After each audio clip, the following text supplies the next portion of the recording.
सौभाग्य की एक बात यह कि इस जंग को रोकने में मुख्य अड़ंगा क्या है? लेबनान है या इजराइल है या हिजबुल्लाह है या एक बड़ी वजह पाकिस्तान ही है? आप कहोगे पाकिस्तान कैसे? पाकिस्तान तो जंग रोकने के लिए मध्यस्थ बना हुआ है ना, तो वो अड़ंगा कैसे हुआ? तो उसके लिए यह समझने की जरूरत है कि पाकिस्तान और इजराइल का इतिहास कैसा रहा है, क्योंकि युद्ध सिर्फ अमेरिका और ईरान के बीच तो है नहीं। पाकिस्तान अमेरिका के संदेश ईरान तक पहुंचाकर, ईरान के संदेश अमेरिका तक पहुंचाकर, दोनों की वहां बातचीत करवाकर मध्यस्थ बनने की कोशिश में है। यह तो दुनिया देख रही है, लेकिन पाकिस्तान बीच में है तो इजराइल तो इस सीन में सीधा है ही नहीं। तो अड़ंगा कौन हुआ, या यूं कहें कि अड़ंगा क्या हुआ? इजराइल और पाकिस्तान का रिश्ता रिश्ता है ही नहीं, बल्कि रिश्ता है तो बहुत ही कड़वा इतिहास है उसका, और पाकिस्तान उसको कड़वा ही रखना चाहता है, क्योंकि उसके पास उस रिश्ते को कड़वा रखने के अलावा कोई ऑप्शन ही नहीं है। और यह समझना जरूरी है कि ऑप्शन क्यों नहीं है। पूरी दुनिया में दो देश अपने आप नहीं बने, अपने आप इतिहास के बदलावों के साथ दो देश वजूद में नहीं आए। पूरी दुनिया में दो ही देश ऐसे हैं जो अलग से जमीन अलॉट करके धर्म के नाम पर बनाए गए। अंग्रेज अपने राज को दूसरी वर्ल्ड वॉर के बाद समेटने में जाते जाते धर्म के नाम पर ये दो देश बनाकर गए। फिलिस्तीन में यहूदियों को अलग देश देने के नाम पर नक्शे पर इजराइल बनाया, भारत में मुसलमानों को अलग देश देने के नाम पर पाकिस्तान बनाकर गए। तो धर्म के नाम पर पूरी दुनिया में सिर्फ ये दो देश बने थे, पाकिस्तान और इजराइल। पाकिस्तान 14 अगस्त 1947 को ब्रिटिश भारत से अलग होकर मुसलमानों के लिए बना, आप जानते ही हैं। इजराइल 14 मई 1948 को ब्रिटिश नियंत्रित फिलिस्तीन से अलग होकर यहूदियों के लिए बना। दोनों के जन्म का आधार धर्म था। पाकिस्तान ने अपनी पहचान इस्लामी राष्ट्र की बनाई, इजराइल ने अपनी पहचान यहूदी राष्ट्र की बनाई। लेकिन शुरू से ही, दोनों देशों के जन्म से ही उनके बीच एक दीवार खड़ी हो गई, जो आज भी 2026 के युद्ध विराम की बातचीत में भी समस्या पैदा कर रही है। यह कहानी शुरू हुई थी 1947 में। उस समय संयुक्त राष्ट्र में यानी यूएन में फिलिस्तीन को दो हिस्सों में बांटने की योजना पर चर्चा हो रही थी। एक हिस्सा यहूदियों के लिए यानी इजराइल, दूसरा अरबों के लिए यानी फिलिस्तीन, और यरूशलेम को अलग रखना था। पाकिस्तान तब नया नया बना था, वो भी मोटे तौर पर इसी सिद्धांत पर बना था कि भारत में एक हिस्सा मुसलमानों के लिए अलग करके पाकिस्तान बना था।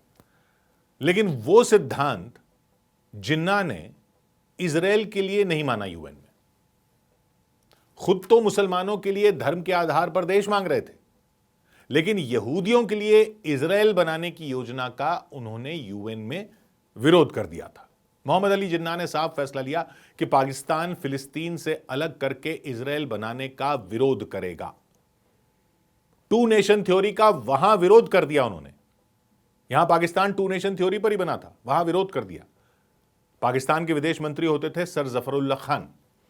उन्होंने यूएन में भाषण दिया कि पश्चिमी ताकतें फिलिस्तीन के दिल में खंजर घोंप रही हैं।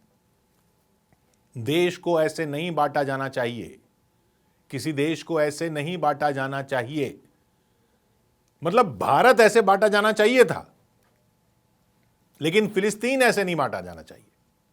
ये पश्चिमी देश फिलिस्तीन के दिल में खंजर घोंप रहे हैं, क्योंकि इस्लाम के नाम पर बना पाकिस्तान तो इस्लामी देशों का लीडर बनने के ख्वाब तभी से देख रहा था। तो उसने तर्क दिया कि मुस्लिम दुनिया इसे कभी स्वीकार नहीं करेगी। तो भारत के विभाजन के भी खिलाफ था, भारत के भी विभाजन के खिलाफ था भारत तो। लेकिन पाकिस्तान भारत में विभाजन करवाकर वहां विभाजन के खिलाफ खड़ा हो गया। खैर, फिर आया 1948। 14 मई 1948 को इजराइल ने अपनी आजादी घोषित कर दी। इजराइल के पहले प्रधानमंत्री डेविड बेन-गुरियन ने तुरंत पाकिस्तान के संस्थापक जिन्ना को एक तार भेजा कि दोनों देशों के बीच राजनयिक संबंध स्थापित किए जाएं। उन्होंने कहा कि हम दोनों नए देश हैं, हम साथ मिलकर काम कर सकते हैं। बड़ा कदम था ये। इजराइल उम्मीद कर रहा था कि पाकिस्तान जो खुद धर्म के आधार पर बना था शायद ये लॉजिक समझ जाएगा, लेकिन जिन्ना ने कोई जवाब ही नहीं दिया उस तार का। न हां की न ना बोला, सिर्फ चुप्पी साधी। जिन्ना वैसे उस समय बहुत बीमार थे और कुछ महीने बाद उनकी मृत्यु भी हो गई, लेकिन मुख्य कारण यह था कि उन्होंने फिलिस्तीन के अरबों का पक्ष लिया हुआ था। तो पाकिस्तान ने इजराइल को कभी मान्यता नहीं दी। आगे भी यूएन में पाकिस्तान ने इजराइल के खिलाफ ही वोट किया। और बाद में पाकिस्तान कहता रहा कि जब तक 1967 की सीमाओं के अनुसार फिलिस्तीन को अपना अलग स्वतंत्र देश नहीं मिलता, वो इजराइल को नहीं मानेगा। जब दूसरे देश भी मानने लग गए तब उसने कहा जब तक 1967 की सीमाओं के हिसाब से फिलिस्तीन नहीं बनता वो इजराइल को नहीं मानेगा। 1967 की सीमा के अनुसार का मतलब क्या हुआ कि यहूदियों का अलग इलाका इजराइल और अरबों का अलग इलाका फिलिस्तीन, यानी टू स्टेट थ्योरी। तो उसी टू स्टेट थ्योरी पर ही तो 1947 में फैसला लेना था कि बांट दो, लेकिन तब नहीं माना था पाकिस्तान। बाद में जब पूरा ही इजराइल बन गया था 1948 में, तो यह स्टैंड हो गया पाकिस्तान का कि अब दोनों में बांट दो। खैर यह स्टैंड बहुत से देशों का था, अकेले पाकिस्तान का नहीं था।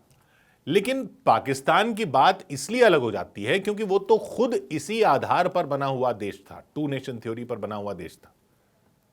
वो अपने पासपोर्ट पर लिख कर देता है पाकिस्तान के कि यह पासपोर्ट पूरी दुनिया में चल सकता है, लेकिन इजराइल में मान्य नहीं है। मतलब 1947 में विरोध किया, जिन्ना ने उसके हाथ बढ़ाने पर उसका जवाब तक नहीं दिया। 78 साल से कोई दूतावास तक नहीं है एक दूसरे का दोनों देशों में, कोई राजदूत नहीं। पाकिस्तानी पासपोर्ट पर लिखा है इजराइल अमान्य, और आज यह मध्यस्थ बना है उस युद्ध में जिसमें एक पार्टी इजराइल है, क्योंकि इजराइल पाकिस्तान को न्यूट्रल कैसे मान लेगा इसमें फिर, जब आज तक पाकिस्तान ने इस्लामी देशों का लीडर बनने के अपने आधार पर उसी पर सारे फैसले लिए हैं, तो इजराइल कैसे नहीं मानेगा कि यह मध्यस्थ नहीं, यह तो पार्टी है युद्ध में। जब पाकिस्तान ने खुद को मुस्लिम दुनिया का रक्षक मान रखा है, फिलिस्तीन उसके लिए सिर्फ जमीन नहीं, उसने उसे अपनी धार्मिक और राजनीतिक पहचान का हिस्सा बनाया हुआ है, तो उस पर भरोसा करना इजराइल के लिए आसान नहीं है। बात सिर्फ 1947 और जिन्ना के टाइम की नहीं है, 2005 में भी एक मौका आया था। दोनों देश सचमुच करीब आते दिख रहे थे। पाकिस्तान के आर्मी चीफ और राष्ट्रपति परवेज मुशर्रफ उस समय अमेरिका के बड़े सहयोगी थे। इजराइल ने गाजा से उस टाइम सैनिक हटा लिए थे। तो 1 सितंबर 2005 को तुर्की के इस्तांबुल में पहली बार दोनों देशों के विदेश मंत्री मिले। पाकिस्तान के खुर्शीद कसूरी और इजराइल के सिल्वान शलोम मिले, सीक्रेट में नहीं मिले, खुले में मिले। दोनों ने हाथ मिलाए। शलोम ने इसे ऐतिहासिक बताया। कसूरी ने कहा यह इजराइल के गाजा छोड़ने का तोहफा है। फिर उसके बाद उसी सितंबर में 14-15 तारीख को 2005 में न्यूयॉर्क में यूएन की मीटिंग में मुशर्रफ पहुंचे हुए थे। इजराइल के प्रधानमंत्री एरियल शरोन से उन्होंने हाथ मिला लिया। दिखाया तो उन्होंने ऐसे जैसे ये कोई प्लान की हुई मीटिंग नहीं थी, बल्कि दोनों यूएन में आमने सामने पड़ गए तो हाथ मिला लिया। फिर उसके बाद 17 सितंबर 2005 को मुशर्रफ ने न्यूयॉर्क में अमेरिकन जूइश कांग्रेस नाम के अमेरिका के यहूदियों के संगठन में भाषण भी दिया। उन्होंने कहा पाकिस्तान और इजराइल के बीच कोई सीधा झगड़ा नहीं है, हम इजराइल को कोई खतरा नहीं मानते, इजराइल को भी हमसे कोई खतरा नहीं है। सुनने वाले खड़े होकर तालियां बजाने लग गए थे मुशर्रफ की इस भाषण पर। मुशर्रफ ने यह भी कह दिया कि एक दिन हम इजराइल को मान्यता दे देंगे, लेकिन तब जब फिलिस्तीन को स्वतंत्र देश मिल जाए। लेकिन पाकिस्तान के अंदर तो इस भाषण के बाद तूफान आ गया। वहां की धार्मिक पार्टियां, जमात इस्लामी वगैरह, वो सड़कों पर उतर आई कि मुशर्रफ तो इजराइल का गुलाम बन गया। मीडिया में आलोचना हो गई कि इस्लामी देश का नेता यहूदियों के साथ हाथ कैसे मिला रहा है। और ऐसा नहीं कि मुशर्रफ ने तैयारी नहीं की थी, उन्होंने सऊदी अरब से बात की थी, फिलिस्तीनियों से भी इजाजत ली थी, तब यह कदम उठाया था कि यह करने जा रहे हैं। लेकिन घरेलू विरोध उनका ऐसा हो गया कि उसके आगे कोई कदम बढ़ ही नहीं सका, कोई बढ़ा ही नहीं सका। तो अब जो पाकिस्तान के प्रधानमंत्री शहबाज शरीफ और army chief Asim Munir America और इजराइल और ईरान के बीच सीजफायर करवाने की कोशिश कर रहे हैं, वो अगर चाहें भी तब भी इतनी हिम्मत नहीं दिखा सकते कि इजराइल के मामले में न्यूट्रल भी हो जाएं। नजदीक आना तो दूर की बात है, वो न्यूट्रल भी नहीं दिख सकते।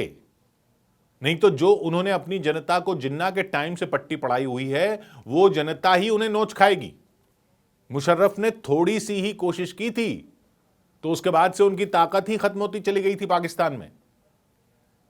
तो लेबनान सीज फायर का हिस्सा था या नहीं, वो असली कहानी क्या थी पता नहीं है और ना पता चलेगा, क्योंकि इजराइल से तो पाकिस्तान ने सीधी बात ही नहीं की। भले ही वो मध्यस्थता करवाने वाला दिखना चाह रहा है, लेकिन जंग की एक पार्टी से वो बात नहीं कर सकता और वो पार्टी उसको न्यूट्रल मानती नहीं है। तो अड़चन लेबनान या हिजबुल्लाह में, हिजबुल्लाह है ये जंग रोकने में, या अड़चन ये है कि मध्यस्थ इसमें पाकिस्तान बना हुआ है। 100 बात की एक बात,